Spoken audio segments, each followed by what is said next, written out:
ngayon mga kababayan, meron akong napanood na isang video, na dito ko napagtanto-tanto na itong mga elected officials na ito, mga government official, ay nakakahiya po talaga.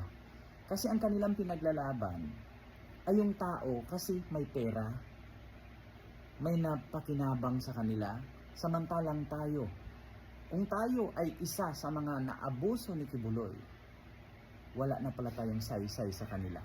So nakakahiya po sila. So ito po yung video, panoorin nyo po. Ito ba ang mabait ninyong kaibigan kaya todo pagtatanggol ninyo? Former President Rodrigo Duterte, VP Sara Duterte, Senador Bongo, Senador Bato de la Rosa, Senador Amy Marcos, Senadora Cynthia Villar, at Senador Robin Padilla? May kasabihan sa Ingles, birds of the same feather flock together. Entonces kauri nyo nga si Kibuloy, di ba Rodrigo, at Sara Duterte?